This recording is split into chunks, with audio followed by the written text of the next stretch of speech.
இல்ல நாங்க driver சியாசி driver கண்டக்டரை பார்த்து நாங்க வாங்கிட்டு வந்து சியாசி கையை சொல்றாங்க கண்டக்டர் சொல்றாங்க அவங்க எப்படி நமக்கு இல்ல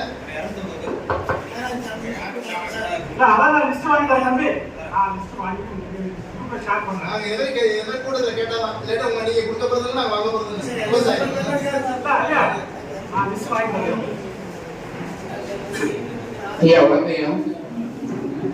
எல்லோரும் சொல்லி மீண்டும் இங்கே அழைத்து வந்த அதிகாரி அவர்களுக்கும் விவசாயிகளுக்கும் வணக்கம்.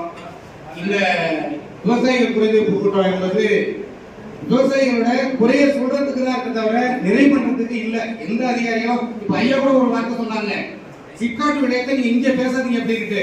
உங்கள்கிட்ட நாங்க கோரிக்கை வைக்கிறோம், நீங்க மாவட்ட தலைமைக்கு சொல்லுங்க, நீங்க பேசாதீங்கன்னு சொல்றதுக்கு ஐயா எங்களுடைய குறையெல்லாம் உங்கள்கிட்ட தான் நாங்க சொல்ல முடியும். நாங்க போய் மாவட்டத்துல சொல்றதுக்கு நீங்க இந்த வட்டார அதிகாரி இருக்கீங்க.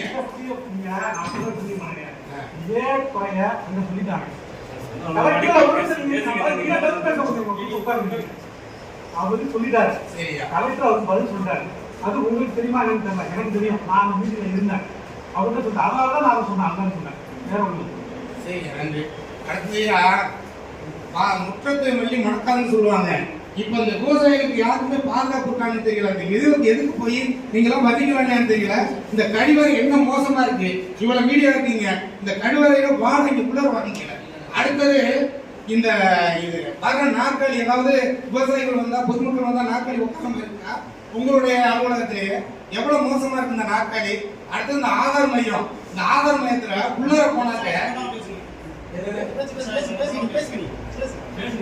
இல்ல உள்ளர போனாக்க உடனே வெளியில வந்து விடுறாங்க. ஏதோ நாய் போய் போறது மாதிரி வெளியில போய் நின்று ஒரு குழந்தை ஒரு பள்ளிக்கூடம் படிக்கிற பையனை அழைச்சிட்டு வர 4 நாள் அழைச்சிட்டு வர, ஒவ்வொரு நாளைக்கும் ஒவ்வொரு ரீசனை சொல்லி வெளியே அனுப்புறாங்க. அடுத்த நாள் நான் பள்ளிக்கூடத்துல பர்மிஷன் வாங்கிட்டு அழைச்சிட்டு வந்து நிக்கிறேன்.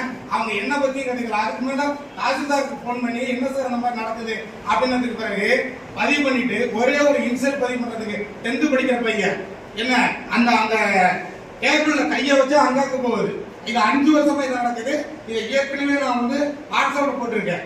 இது கையை வச்சு அங்காக்க போவோம், அதோட யாரும் தொடாதீங்க, யாரும் பக்கம் வராதீங்க. இது ஆதார் மையமா இல்ல என்ன மையம் அது, அதை நீங்க வந்து சரிப்படுத்தணும். அடுத்தது வந்து இந்த நாற்காலி யாராவது ஒருத்தராவது வந்து உட்கார மாதிரி இருக்கா, ஒண்ணு குப்பார கிடக்கு, ஒண்ணு மல்லாக்க கிடக்கு. இந்த சூழ்நிலை தான். ஏன்னா நம்மளுடைய அலுவலகத்திலே இந்த மாதிரி இருந்துச்சுன்னா வெளியில நம்ம எப்படி கண்காணிப்போம் அப்படிங்கிறது இதுல இருந்து நம்ம தெரிஞ்சு